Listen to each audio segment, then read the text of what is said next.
자, 오늘 본문은 우리가 읽으신 대로 드디어 여리고성 정복을 위한 그 첫 번째 명령이 하달되는 그런 장면입니다. 여리고성 정복 이야기는 주의 백성이 처음으로 정복하게 된, 가나안에서 처음으로 정복하게 되는 그런 성읍으로서 앞으로 이스라엘이 가나안 땅을 어떻게 정복해야 될 것인가에 대한 하나의 모델이 되는, 하나의 모범 사례가 되는 그런 전쟁이 됩니다. 그래서 특별히 여리고성 전쟁 이야기는요, 다른 전쟁의 이야기들보다 더 자세하게 다루고 있는 것입니다. 그렇기 때문에 오늘부터 들어가는 여리고성 전쟁의 이야기는 매우 중요합니다. 조금 더 자세하게 살펴볼 텐데, 먼저 6장 1절을 읽어보겠습니다. 시작. 이스라엘 자손들로 말미암아 여리고는 굳게 닫혔고 출입하는 자가 없더라. 자, 이스라엘 자손들로 말미암아, 이 말은 무슨 말이에요? 그들이 결국 하나님의 기적과 같은 역사로 말미암아 요단강을 가르고 요단강을 건너온 이 사건으로 말미암아, 조금 더 구체적으로 말하면 요단을 끊어 이스라엘을 건너게 하신 그들의 하나님으로 말미암아 그들이 뭐하게 됐어요? 두려워하게 됐어요. 그래서 모든 여리고성 안에 살던 사람과 여리고성 밖에 주변에 살던 사람이 모두가 다 여리고성 안으로 다 들어갔어요. 그리고 여리고는 어떻게 해요? 굳게 닫혔습니다. 그리고 출입하는 자가 없었습니다. 우리는 가나안 땅이 이렇게 있다면 그 중간에 위치하고 있는 이 여리고성, 하나님이 첫 번째 전쟁하게 될 그 성으로 여리고성을 지목하신 그 성에 대해서 우리가 조금 살펴볼 필요가 있는데, 여리고성은요, 고대의 어떤 성읍이 세워지는 가운데 사실은 거의 가장 오래전부터 사람이 살기 시작한 성으로 볼 수 있습니다. 물론 다른 성도 있지만 가장 오래된 성 중에 하나예요. 그리고 이 여리고성은 구조면에서 어느 성보다도 참으로 견고한 성이었습니다. 규모적으로는 중간 규모의 성읍인데 그 견고성으로는 정말 거의 제1가는 수준의 성이었어요. 특히 이 성은요, 성벽이 이중으로 되어 있었습니다.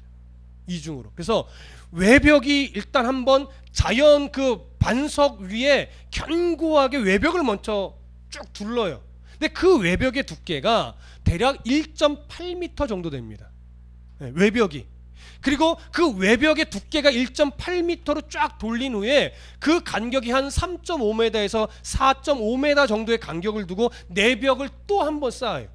근데 그 내벽의 두께가 약 3.5m에 달합니다. 3.5m라는 것은 그 성벽 맨 위에서 마차가 달릴 수 있다는 얘기예요. 무슨 말씀 이해되세요? 그러니 이 외벽과 내벽으로 둘러싸인 여리고성은요, 오늘날로 대포를 쏜다 해도 쉽게 무너뜨리기 어려운 성벽이에요. 근데 그 성벽의 높이가 어떻게 되느냐? 9m 정도 됩니다. 이게 오늘날의 기술이라고 생각하시면 안 돼요. 수천 년 전에 그 당시 기술로 외벽과 내벽을 쌓는데 외벽은 1.8m, 내벽은 3.5m, 그다음 높이가 9m의 성벽을 쌓는다는 것은요, 완전 요새예요. 그 성에 한번 딱 돼서 문 잠그면 그 어느 누구도 들어올 수 없습니다. 뭘로 부시겠어요? 여러분, 내벽과 외벽이라는 것은요, 문을 열면 앞에는 또 담이라는 얘기예요. 그래서 옆으로 돌아서 문을 들어요. 그렇게 되면 군인이 첫 번째 성벽의 문을 부시고 들어와도 그 좁은 이 틈 사이에서 또 위에서 쏘면 쏘고 던지고 하면 다 죽어요. 그러니 함부로 들어올 수 없었어요. 옛날에 우리나라 성도 그랬었습니다. 기가 막히죠. 그러니까 벽 하나는 아니에요 이란 말이에요. 2개 성벽이라는 것은 진짜 요새란 얘기예요. 이런 성읍에 여리고성 사람들이 다 들어갔는데, 이 여리고성은 아까 중간 규모라고 그랬잖아요. 학자들의 어떠한 그 기록에 의하면 이 성의 보통 평균 이 성 안에서 살던 사람은 1,500명 정도로 봅니다. 근데 그게 중간 규모예요. 근데 성 안에 살던 사람보다 성 밖에 살던 사람이 더 많다고 해요. 그러니까 이스라엘 백성들로 말미암아 그 성 안에 문을 닫고 모인 사람들의 숫자는 한 2-3천 명 이상 될 것으로 학자들은 견해를 밝힙니다. 충분히 가능성이 있습니다. 2-3천 명이 그 안에 딱 숨어서 마음은 두렵고 떨리는데 더 이상은 못 쳐들어오겠지. 쳐들어오기만 해봐. 어떻게 해서든지 그들과 우리가 싸워서 이기고야 말 거야. 이 성벽은 무너뜨릴 수 없어. 이러고서 지금 긴장하고 이 성 안에 있는 거예요. 그래서 문을 잠그고 출입을 금했대요. 왜 출입을 금했다라는 표현을 쓰고 있느냐? 아까 여리고의 위치는 가나안 땅을 이렇게 길쭉하게 놓고 보면 중간에 위치했다고 했습니다. 중간에 위치한 성읍이면서 이 중간의 기점을 중심으로 위아래가 굉장히 활발하게 상업도 그렇고 움직이던 곳이에요. 그러니까 이 중간에 있는 여리고 성읍이 얼마나 출입이 많은 성인지 우리는 생각할 수 있으셔야 돼요. 여기를 꼭 거쳐서 위아래를 내려가는 거예요. 그래서 가나안을 정복할 때 먼저 하나님이 어디를 정복하게 했냐면 그래서 여리고성을 정복하게 한 거예요. 여기를 기점으로 위아래를 다 정복할 수 있어요. 여기를 안 하면 힘들어지는 거예요. 왜? 한쪽 끝에서부터 가야 되니까. 무슨 말씀인지 이해되시죠? 그런데 이 여리고성 사람들은 먼저 이스라엘이 이제 가나안으로 온다는 소식을 듣고 두려워할 때에 여리고성 안에 숨으면서 그들이 마음에 그래도 괜찮겠지라고 안도의 한숨을 쉬던 게 두 개였어요. 하나는 요단강, 두 번째는 여리고성이에요. 근데 요단강은 이미 건넜고 그들의 마지막 보루는 뭐예요? 여리고성이에요. 이 성은 절대 못 쳐들어와. 그런데 실제로 이스라엘은 이 여리고성을 부술 만한 장비가 없어요. 기술도 없어요. 사실 능력도 안 돼요.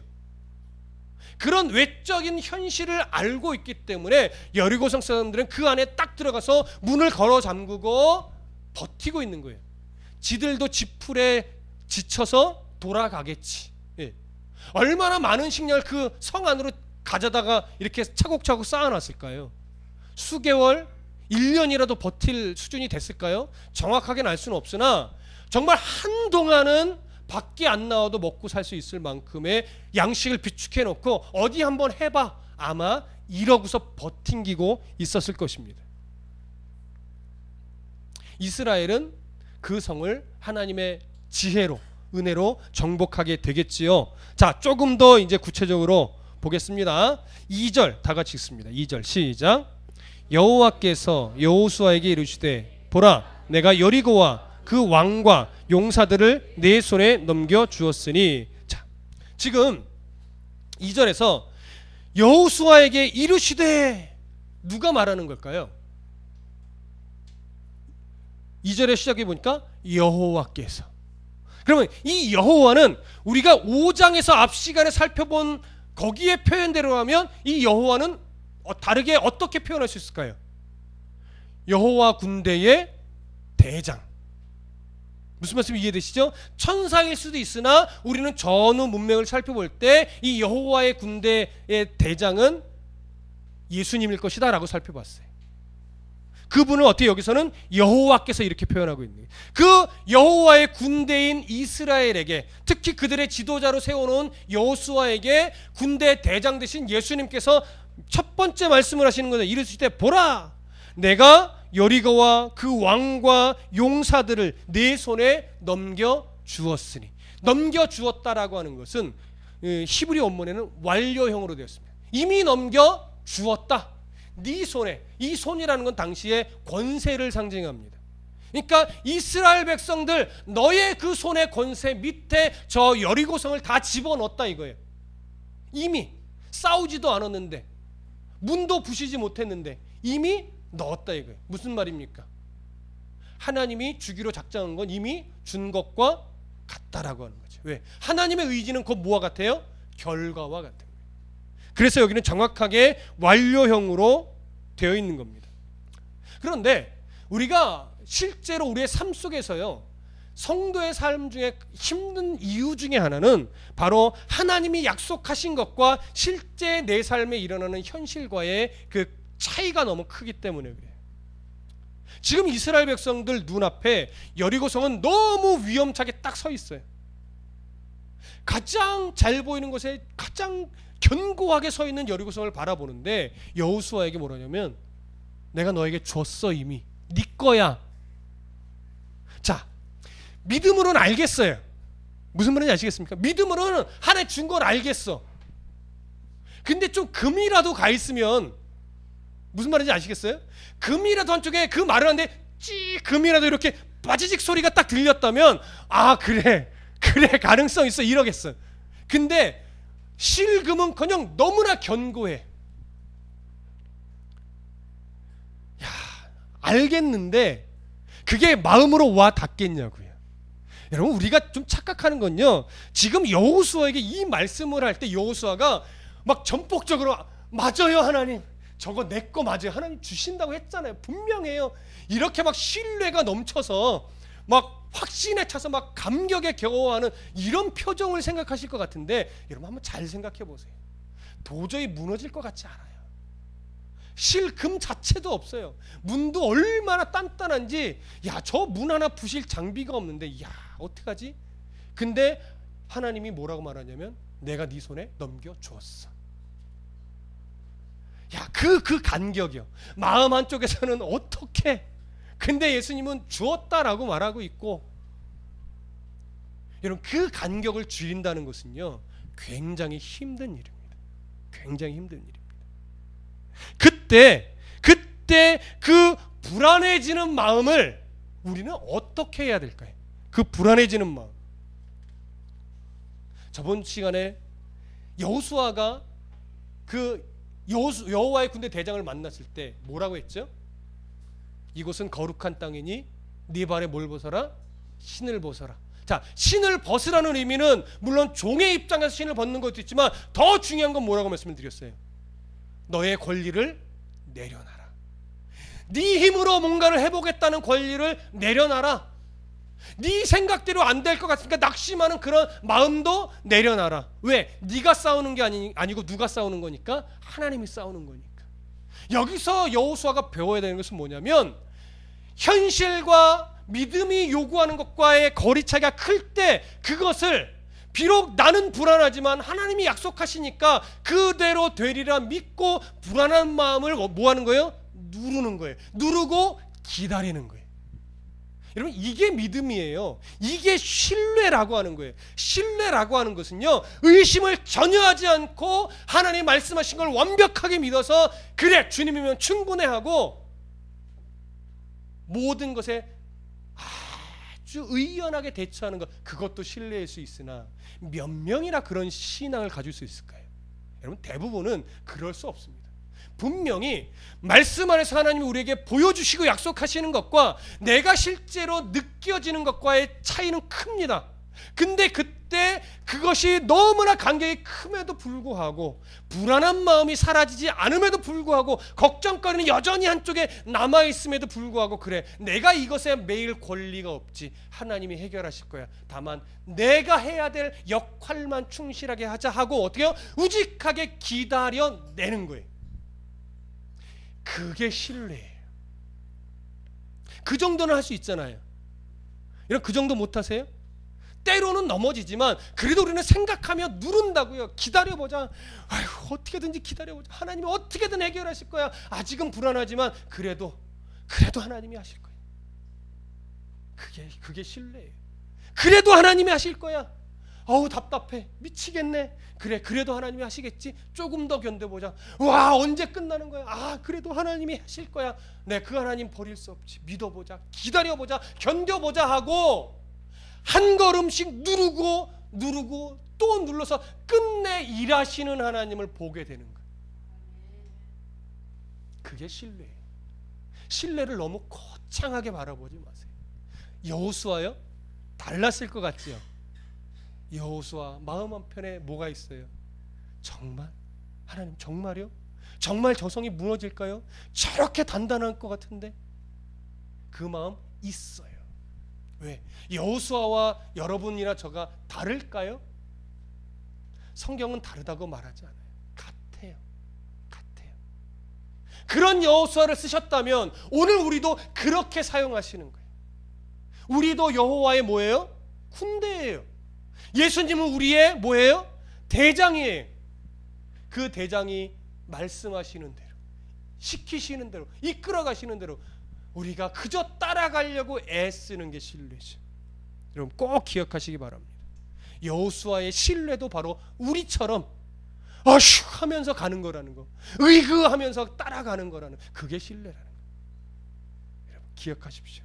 그래서 여러분 지금 잘 가고 계시는 겁니다. 예. 결코 스스로를 자책하지 마십시오. 저나 여러분들은 하나님 앞에서 자책할 권리마저도 뭐예요? 없습니다. 왜요? 하나님의 사랑받는 자녀인데, 우리 아버지가 나의 연약함 때문에 스스로 자책하는 걸 원하시겠냐고요. 자녀를 키워보니까 조금 알겠어요. 가끔 뭐 딸이나 아들을 이렇게 혼낼 때가 있어요. 근데 혼낼 때 눈 안에 훅 들어오는 게 뭐가 있냐면, 위축되는 자녀의 표정이 보일 때가 있어요. 그러면 순간 마음속에 화는 냈는데, 너무 심했나? 제 상처받았으면 어떡하지? 속으로 나 혼자 번뜩 놀라는 거예요. 그러고서 쟤네들을 어떻게 하면 위로해줄까 하고 또 슬슬 하는데, 얘네가 또 안 풀리네? 그러면 또 이제 저놈 어떻게 풀어지? 이럴 때가 있어요. 하나님이 뭐 이렇게 하고 놀라신다는 건 아니지만, 우리 하나님도요, 우리를 다듬어 가실 때 우리가 막 위축되고 슬퍼하고 마음 가라앉아 있고, 하나님 이런 거 원하시지 않으세요. 이겨내라. 너 할 수 있어. 이겨낼 수 있어. 내가 너와 함께 한다니까. 결국 내가 승리하게 해줄게. 내가 싸울 거야. 넌 내 아들이잖아. 넌 내 딸이잖아. 그 하나님의 마음 발견하셔야 돼요. 발견하셔야 돼요. 그러면 뭐가 두렵겠어요? 여호수아가 지금 배워가는 건 그 하나님이에요. 우리도 앞으로 배워야 될 하나님이 바로 그런 하나님이라고요. 자, 3절 다 같이 읽겠습니다. 3절 시작.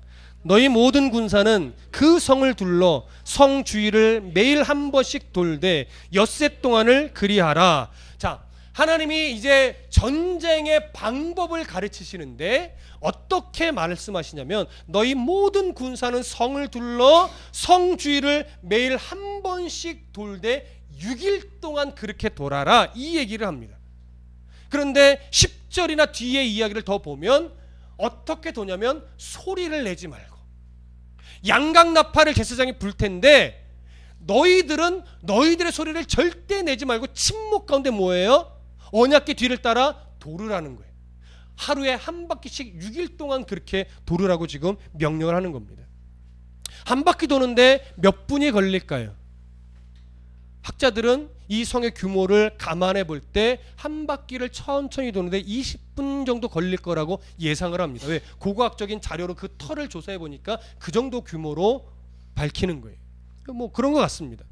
20분 정도 한 바퀴를 도는데, 가장 중요한 것은 왜 하나님이 굳이 하루에 7바퀴씩 도는 것도 아니고 그저 한 바퀴 20분이면 끝날 이것을 하루에 한 바퀴씩만 돌게 하냐는 거죠. 그것도 아무 말 없이 침묵 가운데. 이런 우리가 이 부분을 한번 생각해 봐야 됩니다. 왜 한 바퀴씩만 돌게 하셨을까요?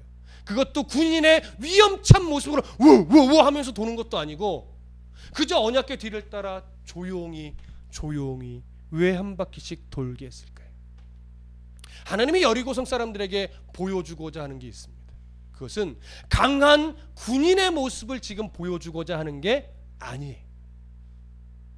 그들에게 보여주고자 하는 것은 뭐냐면, 그저 말없이 하나님의 언약궤 뒤를 따라가는 그저 양과 같은 이스라엘 백성들의 모습을 보여주는 거예요. 그럼 왜 그런 모습을 보여주고자 하는 겁니까? 하나님의 백성들의 모습이 이러하다는 거예요. 그래서 이 백성들을 통해 결국 누구를 드러내고 싶은 거예요? 하나님의 모습을 드러내고 싶은 거예요. 그래서 네 소리를 내지 말라 이거예요. 왜? 결국 누가 누구의 소리를 드러낼 테니까, 하나님이 자신의 소리를 드러내서 결국 자신의 역사를 이루실 것이니까, 너의 소리는 내지 말고 내 백성의 모습으로 그저 하루에 한 바퀴씩만 돌아, 이 얘기를 하는 거죠. 우리는 알아야 됩니다. 이 세상 속에서 하나님의 말씀 외에는 진정한 길이 없음을. 우리는 자꾸 이런 어떤 성향이 있어요. 하나님을 등에 업고 나를 드러내고 싶은 성향이 있어요. 누구나 있어요. 저도 그래요. 네. 이태희 목사라고 하는 이름이 좀 유명해지면 저도 좋지요. 근데 그러면 그럴수록 저는 하나님을 드러내지 못하는 목사가 되는 것이 자꾸 걱정이 되는 거예요. 다드림 교회가 유명해지는 거 좋지요. 근데 다드림 교회가 자꾸 유명해지면 하나님이 잘 안 드러나게 된단 말이에요. 그게 겁나는 거예요. 그래서 우리가 서로 조심을 해야 돼요. 우리는 하나님을 등에 업고 우리가 드러나는 것이 아니라 나를 사용하시는 하나님을 어떻게 하면 드러낼 수 있을까, 이 고민을 해야 되는데, 이거는 폼이 잘 안 나니까 여기는 별로 신경을 안 쓰고 하나님을 등에 업고 어떻게 하면 내가 드러나고, 어떻게 하면 우리 교회가 드러나고, 어떻게 하면 우리 가정이 드러나고, 자꾸 이 생각을 하는 거예요. 우리는요, 이 싸움 정말 치열하게 해야 돼요. 왜냐하면 이런 욕구는요, 죽을 때까지 내 속에서 쑥쑥 올라오거든요. 그래서 이 싸움은 한 10년 한다고 되는 일이 아니에요. 끊임없이 해야 돼요. 어떻게? 하루에 한 바퀴씩 여리고성을 도는 것처럼. 그렇게 나를 드러내지 않고 나를 사용하시는, 우리를 구원하신 하나님, 또 예수 그리스도만을 드러내려고 하는 몸부림, 이게 우리에게 너무 중요합니다. 자, 그러면 여리고성을 믿음으로 돌아야 하는 대상은 누굴까요? 바로 모든 군사예요. 모든 군사라고 하는 것은 사실은 크게 두 가지 견해가 있습니다. 무기를 들 수 있는 모든 군사. 민수기에서 어떻게 했어요? 전쟁에 나갈 만한 20세 이상의 성인 남자를 계수했었죠. 바로 그들을 이야기하는 것으로 1차적으로는 봅니다. 근데 두 번째 견해는 그들만이 아니라 남녀노소 모든 이스라엘 백성들을 말한다라는 견해도 있어요. 근데 전후 문맥을 보면 사실은 모든 민족일 것 같은데, 남녀노소 모든 민족이 성을 돌았을 것 같은데, 전후 문맥을 보면 살짝 어느 쪽에 가깝게 여겨지냐면 칼을 들 수 있는 군사. 그래서 7절에서도 그 얘기를 하죠. 또 백성에게 이르시되 나가서 성을 돌되 무장한 자들이 여호와의 궤 앞에서 나아갈지니라. 그리고 뒷구절을 보면 그 언약궤 뒤에는 또 후군이 따르라 이렇게 말하는데, 그 후군에 물론 남녀노소가 포함되어 있다라고도 볼 수 있으나 칼을 든 무장한 군사로 보는 게 더 옳을 것 같습니다. 왜냐하면 나중에 성이 무너졌을 때, 그 성에 들어가서 성벽이 무너졌을 때 그 성에 들어가서 여리고성 사람들을 죽인 사람들은 다 칼을 든 무장한 군인이었거든요. 그런 것을 볼 때는 일단 계수된 군인으로서 계수된 자 외에는 아마 진영에 머물러 있었을 것 같고, 칼을 든 군인들만이 언약궤 앞뒤로 서서 돌았을 것으로 일단은 보여집니다. 그러나 어쨌든 그들은 이 전체 이스라엘의 대표 자격으로서 돌고 있는 것이라는 것, 그거를 잊으시면 안 될 것 같습니다. 그렇게 해서 선별된 군인들이 돌았고, 또 한 가지 우리가 보게 되는 것은 하나님께서 하루에 한 바퀴만 돌게 할 때 이것이 믿음으로 일한다는 것이 무엇인지를 보여주는 것임을 우리가 또 하나 생각을 하게 됩니다. 여러분, 하나님이 여리고성을 무너뜨리기 위해서 이스라엘 백성들의 요구한 것은 다른 게 없었어요. 하나님의 자녀로 성을 한 바퀴씩 돌으라 이거예요. 잘 생각해 보세요. 오늘날도 성도들에게 하나님이 너 하나님의 백성으로서 정말 이런 일 저런 일 이런 업적들을 많이 해야 된다라고 업적주의로 요구하신 적이 없어요. 헌금을 많이 내야 복을 받습니다, 이런 말 하신 적 없어요. 봉사를 많이 해야 복을 받습니다, 이런 말 한 적 없어요. 목사를 잘 섬겨야 복이 됩니다, 이런 말 한 적 없어요. 무슨 말씀인지 아시겠어요? 하나님이 요구하시는 것은 네가 누구의 자녀인지를 알고 하나님을 드러내는 그런 자녀로 그저 성을 뭐예요? 한 바퀴씩 돌아라. 그 성을 한 바퀴 돈다는 게 뭐예요? 성도로서의 위치, 성도로서의 삶, 그 삶만 바르게 열심히 살아라 이거예요. 엄청난 무엇인가를 요구하지 않았어요. 그래서 잘 들으세요. 하나님이 우리에게 요구하는 것은 한마디로 이렇게 말할 수 있습니다. 너의 진정한 영육간의 아버지가 누구신지 알고 인정하는 삶을 좀 살아봐라. 그러면 된다 이거예요. 그거면 충분하다 이거예요. 여러분, 나의 영육간의 진정한 아버지, 육신의 아버지도 잘 섬겨야 되지만 나의 영의 그 아버지가 누구신지를 안다면 그 아버지가 원하시는 그 가치를 고민하고 어떻게 하면 우리 아버지가 좋아하실까? 그렇죠? 기도도 똑같죠. 우리는 기도를 할 때 하나님이 너무 멀리 계셔요. 근데 그렇지 않아요. 기도는 아버지께 기도하듯이 나의 아버지, 하나님 아버지. 근데 하나님 아버지 하는데 너무 멀어. 하나님 아버지 이거 아니에요. 그냥 아버지. 그러면서 그 관계 안에서 기도해야 되는데 너무 멀어. 하나님 원하시는 건 그거 아니란 말이에요. 그저 아버지와 대화하고 아버지와 길을 걷듯이 그냥 아버지 손잡고 걸으면 된다 이거예요. 하루에 한 바퀴씩 너에게 주어진 삶을 살아라는 거죠. 뭐 특별히 뭐 하려고 하지 말아라.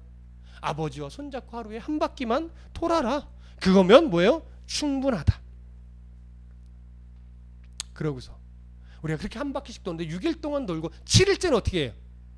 7바퀴를 돈 후에 7일째만큼은 7바퀴를 돈 후에 신호를 하면 양강나팔을 불고 소리를 와 지르는 거예요. 그러면 성벽이 어떻게 해요? 무너지는 거죠. 자, 여기서 우리가 마지막으로 한 가지만 점검합니다. 왜 7일 동안 돌게 했을까요? 그렇죠? 7이라고 하는 이 숫자가 갖고 있는 아주 중요한 의미 때문에 그렇습니다. 자, 지금 이 7바퀴를 도는 사건이요, 어떤 절기를 지킨 이후에 시작이 되죠? 유월절을 지킨 이후에 시작이 되는 거예요. 자, 이스라엘 백성들이 첫 번째 유월절을 지킬 때가 언제였습니까? 애굽에서 노예로 있을 때예요. 그래서 10가지 재앙이 쭉 일어나는데 마지막 10번째 재앙이 뭐예요? 그게 유월절이에요. 모든 장자가 죽는데 이스라엘 백성들만큼은 장자가 죽지 않을 수 있는 하나님이 대안을 주시는데, 양을 잡아서 그 피를 문설주에 바르라. 그러면 죽음의 그림자가 오다가 그 피가 바르러진 집만큼은 넘어갈 것이다. 이게 유월절이죠. 그렇게 해서 죽음이 유월하여 넘어가면 그 다음 날부터 7일 동안은 무교절로 지킵니다. 그래서 무교병을 7일 동안 먹으면서 죽음을 넘어가게 하신 하나님의 은혜를 감사하며 기억하는 거예요. 기념하는 거예요.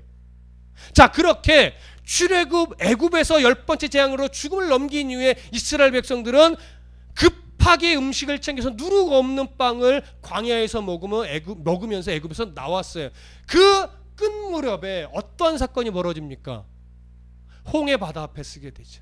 그래서 하나님이 뒤에는 애굽 백성들이, 애굽의 군사들이 쫓아오고 이스라엘 백성은 불안해하고, 하나님은 이제 그들 앞에서 홍해 바다를 가르십니다. 그리고 이스라엘 백성들은 홍해 바다를 건너게 하죠. 마른 땅으로. 그리고 애굽의 군사들이 쫓아올 때 애굽의 군사들은 그 홍해 바다 안에서 수장되어 다 죽습니다.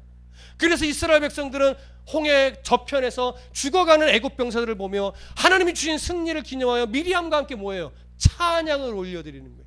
그게 보통 7일째 된 일로 보는 거예요.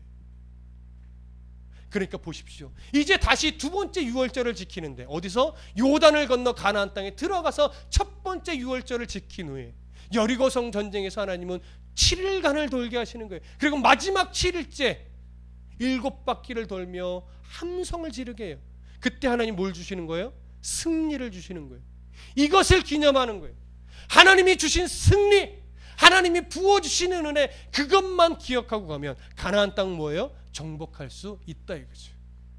오늘 우리는 유아 세례를 베풀고 성찬식을 거행하면서 무교병을 먹고 또 포도주를 마시면서 주님의 십자가의 죽으심을 기념하였습니다. 그리고 유아 세례를 받는 아이들 앞에서 내가 먼저 된 어른으로서 너희들 앞에서 신앙의 본을 바르게 보이노라 스스로들 다짐하셨어요. 그게 뭐예요? 기억하고 기념하는 거죠. 그래서 더 나의 삶 속에서 주님이 주실 승리를 기대하면서 내 이성으로는 이게 될까?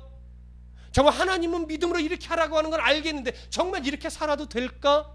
불안해지는 이 마음을 누르고 눌러서 하나님이 원하시는 걸음을 걸어내는 것. 거기서 하나님이 주시는 승리를 맛보고 경험하게 되는 것. 그래서 되는구나를 확인하고 점검하는 것. 그래서 더 앞으로 그렇게 살아갈 힘과 용기를 얻는 것. 그게 바로 우리의 싸움인 겁니다.